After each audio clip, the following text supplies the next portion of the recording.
Howdy, howdy. Just picked up the intro workout. It's a Gatorade Frost thirst quencher.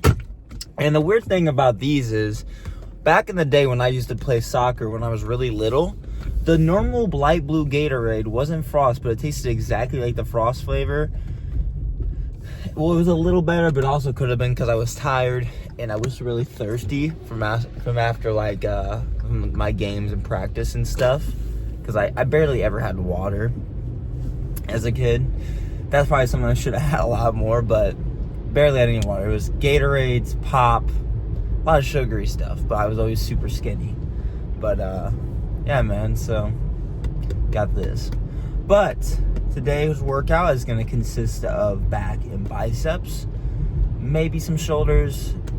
I highly doubt it though, because I hit shoulders on the last chest day, so we'll kind of see. Speaking of chest days, though, I'm going to have to kind of, stop hitting chest and triceps as much and just do chest and shoulders or something, because my triceps are having issues again. It fixed up, and then, so what my plan is now, I'm either going to do just lower my volume and maybe hit like 2 sets of triceps, 4 sets total, or I'm going to hit triceps once a week. Got to figure it out, but it sucks, but that's the part of, getting injured and whatnot. You learn to be patient. You learn to, okay, let me calm down on this before I mess it up more. That's the great thing about my back. It sucks that it happened. It's not fun. It's not great, but you're going to get something out of it, right? You learn to either, for one, stop hitting certain things. 2, lower the load on it, lower the volume. And 3, then you're in and out of the gym faster, right? And I'm not saying I want to be in and out of the gym, like I don't want to be in there, but when life calls you, when you have other stuff you need to do, sometimes, things like, the gym, they're not secondary. I've never said or want the gym to be a secondary thing. That's like my primary thing to keep me focused, disciplined, all that, right? So I'm never going to count the gym as a secondary thing, right? But when other things come into play also, spending 15, 20 less minutes in the gym is sometimes practical, sometimes useful. Now, that being said, that doesn't mean you get to slack off, right? That doesn't mean you get to,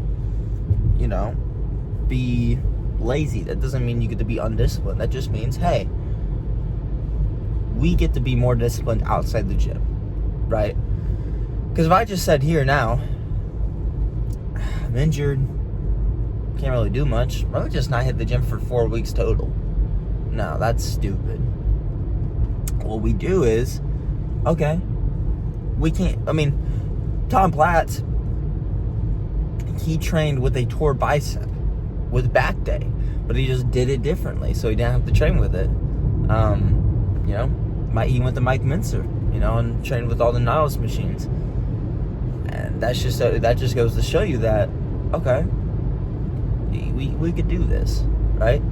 My old lower back thing, I just can't hit RDLs for right now. Okay, but now, yesterday was the first day I was able to do 135, felt fine. And now, next week, we're going to do 155. And then next week after that, 175, 195. Each week we go in a 20-pound increment.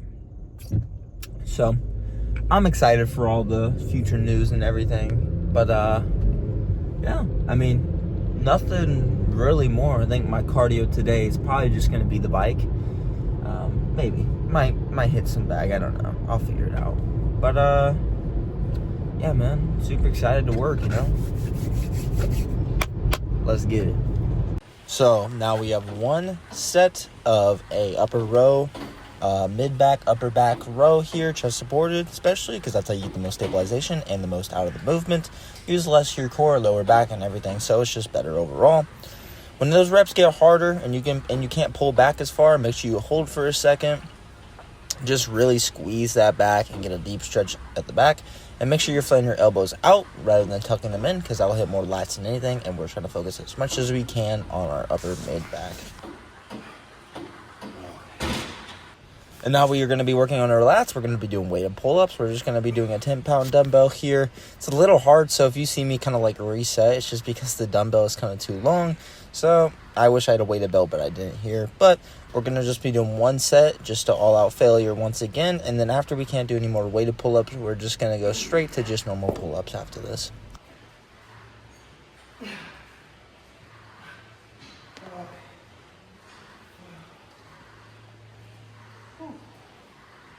And now we have a one-arm lat rows right here, just really tucking in our elbow, really contracting the lats right here, trying to keep our arm and our elbow as close as we can, tucked into our side. We're going to be doing one side at a time, going 2 sets to all-out failure again.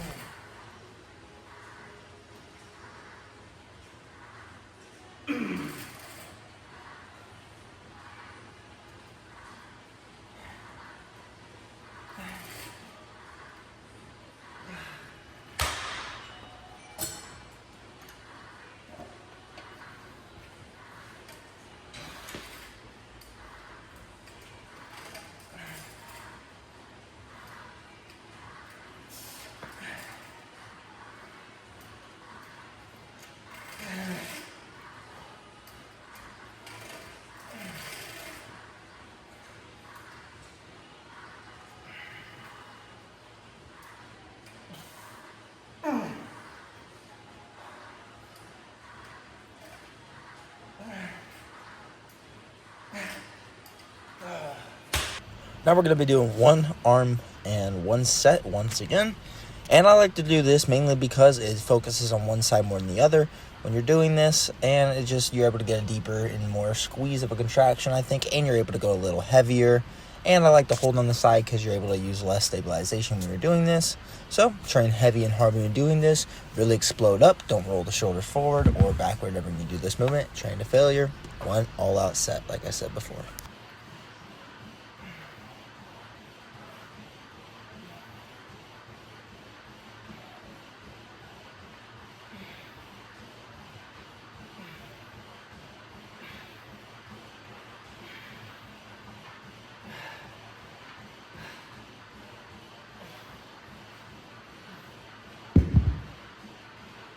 And now we're going to be working on the biceps now. We're really just going to be squeezing up and getting a deep stretch at the bottom. Make sure we train to failure for just one set as well.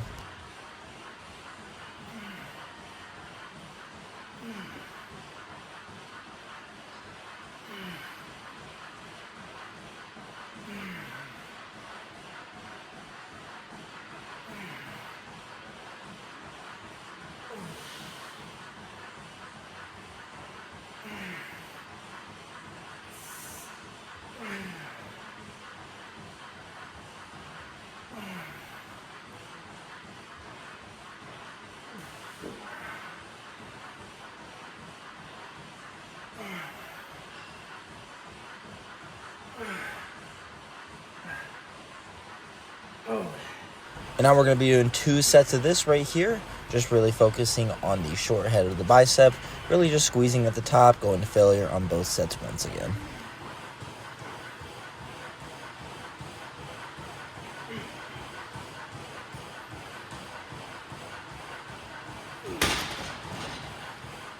And now for our last thing, we're just going to be doing reverse curls for mainly the brachialis. Make sure you go slow on the way down and explode on the way up. When you do this, make sure you're doing a full squeeze at the top to get the most out of the movement here. And this is really going to pump up your forearms and make them look huge.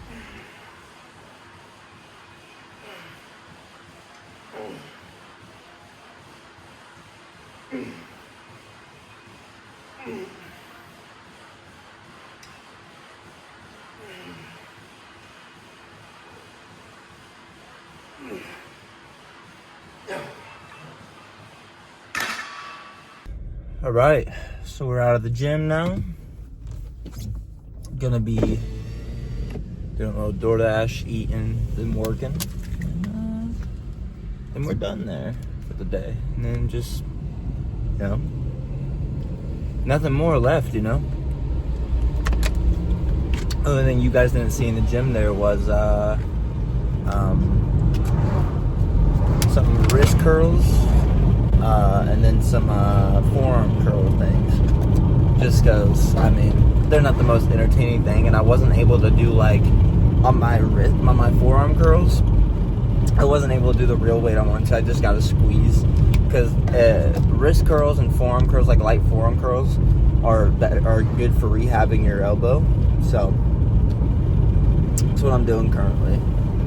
But, yeah, man, just dealing with a lot of injuries, which sucks, but I'm not going to sit on here and complain to you guys about it. And if I just complain, well, I mean, that's just going to add the stressor to it, right? And, I mean, you're not going to benefit anything by just adding stress to your situation, you know? By just complaining about it, you know? If you can do something about it, do something about it. And if you can't, then don't worry about it. Right? For me, it's, okay, let me find exercises or things I can do to help it. Okay? Once I do those things, let God take the wheel, brother. You know, there's a whole lot of stress nowadays just on social media and everything. And if you add that and then your daily life-to-life stressor, daily day-to-day stressors, and then you add on top your emotional side of things, you're causing a recipe for failure. You know? So like I've always said, if you can do something about it, do something about it, and if you can't, you can't, right? Don't let things get to your head too much. Let yourself be in control, right? That's one thing I've learned a lot, is just being in control more, you know, just understanding that sometimes to stay in control, you have to lose control sometimes, you know? So that's my little wisdom. But today's workout went pretty good. Yeah, pretty solid back day, you know. I the last exercise for my back, which is those shrugs, just a set of them. But I learned that one from Tom Haviland. I wish we had heavier dumbbells, because I could have probably done, you know, 25 pounds heavier or something like that. But you know, it was a fun exercise. It's that leaning, and then you're just really squeezing with one trap to get more unilateral movement on your traps. But yeah, a big neck is gonna be superior, dog. You know what I'm saying? If you have a thick neck, thick traps, well, I mean, that helps with a lot of things. You get less headaches. It's better for if you get hit right in the face, right there. If you have a lot of neck power, you are less likely to get knocked out as well. It's good for grappling and jiu-jitsu. There's other variant factors, but yeah, it's just overall work on your neck, right? And a lot of times physiques look better with bigger necks, bigger traps, you know, unless there's like an excessive amount of like your overly developed traps. Then there's a little conversations where, okay, dude, you gotta do other things. You gotta slow down the traps. But if you're solid all around, but your traps are lacking because you think it looks more aesthetic, come on, bro. Just hit some traps. Just hit some neck, hit some traps. But other than that, y'all, that's it for me. That's it for today. So I hope you guys have a very blessed day. I'll see you guys later. Bye-bye.